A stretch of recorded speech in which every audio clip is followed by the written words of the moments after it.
Apa yang menjadi ciri khas kepramukaan? Salah satu ciri khas kepramukaan adalah metode kepramukaan. Metode kepramukaan khas miliknya gerakan pramuka dan dimanapun harus diterapkan ketika dalam pelatihan, ketika dalam kegiatan, ketika dalam ekspresi. Audio Jungle. Audio Jungle. Assalamualaikum warahmatullahi wabarakatuh. Salam Kak Yatno Bintang.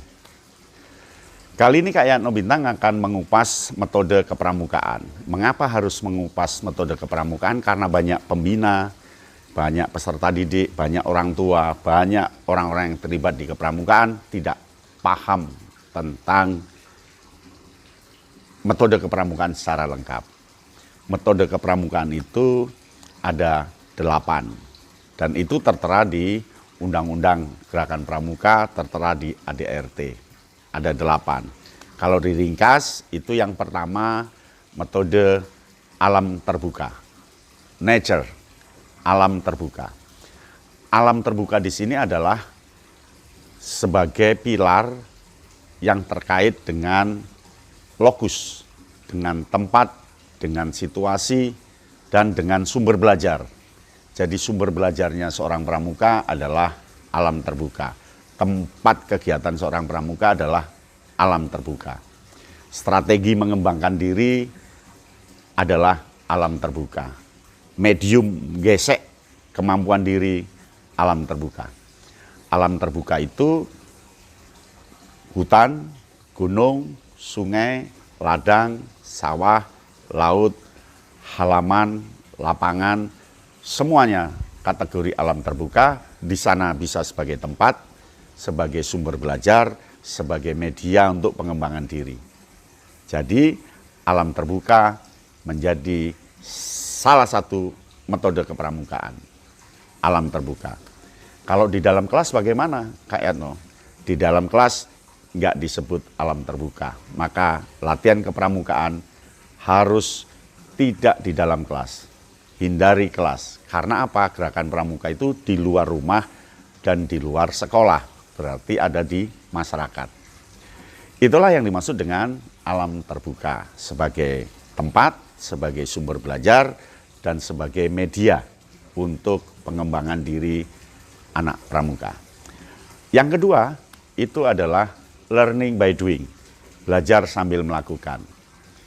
Belajar sambil melakukan itu bermakna pada proses. Jadi seorang anak pramuka belajarnya itu langsung melakukan.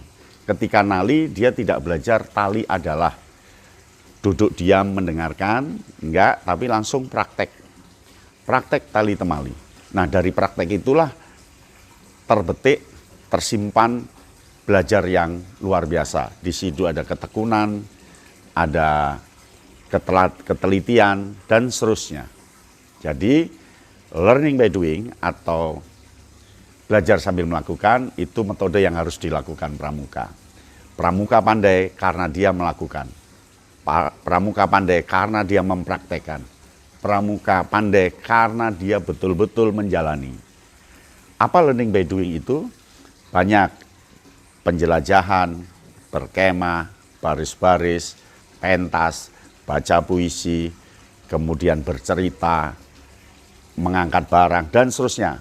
Intinya dia harus melakukan, menerapkan. Dan disitulah letak belajarnya seorang pramuka. Nah yang ketiga metodenya adalah progresif. Progresif itu diartikan dengan menarik dan menantang.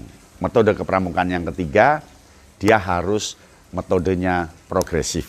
Progresif itu metodenya selalu berubah-ubah, selalu berbeda-beda supaya mendatangkan daya tarik dan daya tantang. Pramuka akan jenuh jika tidak ada kegiatan yang menarik dan menantang. Mengapa? Karena dia di lapangan, karena dia learning by doing. Kalau kegiatannya itu-itu saja, pasti tidak menarik dan menantang. Nah, menarik dan menantang atau progresif ini lebih diartikan adalah kemasan. Kemasan pelaksanaan kegiatan yang dilakukan pramuka. Nah, kemasan-kemasan ini yang harus terus diperbarui supaya menarik dan menantang, progresif. Nah, seorang pembina yang hebat, dia selalu punya inovasi kegiatan yang terukur sesuai dengan usia anak, yang terukur sesuai dengan pengalaman anak, yang terukur sesuai dengan tujuan yang diharapkan. Jadi menarik dan menantang atau progresif itu indikatornya adalah anak tertarik dan senang dan terukur bagi anak, terus terarah sesuai dengan tujuan yang diharapkan. Itu yang ketiga. Nah, yang keempat, berkelompok. Pendidikan kepramukaan sudah menjadi gayanya, sudah menjadi cirinya, yaitu berkelompok. Di sana ada patrol system.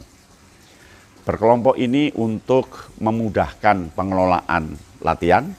Yang kedua, untuk sarana menggembleng diri, belajar kepemimpinan, untuk menguatkan komunikasi, dan betul-betul yang terakhir untuk membangun toleransi, membangun rasa bersaudara.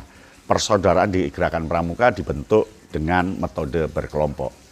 Jadi di alam terbuka harus ada learning by doing, kemasannya menarik dan menantang, dan pengelolaannya dengan cara berkelompok. Dengan berkelompok, anak akan terbiasa berhadapan dengan orang lain, berkomunikasi, menghargai, toleransi, dan seterusnya. Ingat, berkelompok. Apakah berkelompok itu bisa tetap dan berubah-ubah? Bergantung tujuannya. Kelompok itu boleh tetap, boleh berubah-ubah. Intinya adalah untuk dinamika anak. Itu yang keempat. Yang kelima, itu tanda penghargaan. Jadi di dalam pendidikan kepramukaan, pembina tidak boleh pelit. Berilah penghargaan pada anak, apakah itu tanda kecakapan umum, apakah itu tanda kecakapan khusus, atau penghargaan-penghargaan yang lain. Mengapa harus penghargaan? Penghargaan ini diberikan untuk mengangkat harga diri anak, keyakinan anak, dan anak merasa bangga dengan apa yang dia lakukan dari alam terbuka tadi, dari learning by doing, dari berkelompok tadi, dia mendapatkan penghargaan. Penghargaan itu bisa lewat ucapan. Ya, bagus, hebat, hari ini luar biasa. Bagus, bisa lewat tanda ditulis di situ, yang latihan hari ini yang berhasil adalah ini. Bisa lewat TKU, TKK setelah memenuhi syarat, atau tanda-tanda yang lain. Yang penting beri penghargaan. Itu yang kelima. Yang keenam, itu satuan terpisah. Latihannya dibedakan antara laki-laki dan perempuan. Pembina laki-laki harus membina laki-laki, pembina perempuan membina perempuan. Tidak boleh laki-laki membina perempuan, perempuan membina laki-laki, kecuali di siaga, karena memang masih dalam bentuk pengasuhan. Satuan terpisah ini akan membentuk jati diri sendiri, dan di situ akan membentuk konsep feminim dan maskulin. Dan disitulah ada rahasia-rahasia perempuan yang tidak boleh diketahui oleh laki-laki, dan ada rahasia laki-laki yang tidak boleh diketahui oleh perempuan. Disitulah mereka akan mengembangkan pendewasaan diri. Satuan terpisah menjadi metode yang ke-6. Nah, yang ke-7 adalah kemitraan. Kemitraan artinya kehadiran pembina. Jadi ketika anak-anak pramuka latihan, tidak boleh pembina tidak ada. Pembina harus ada di situ karena dialah yang akan manajerialnya, yang akan mengarahkan, dialah sebagai orang tua di situ, dan dialah yang bisa menguji petik, mengkalkulasi apakah kegiatan itu sudah berhasil atau belum.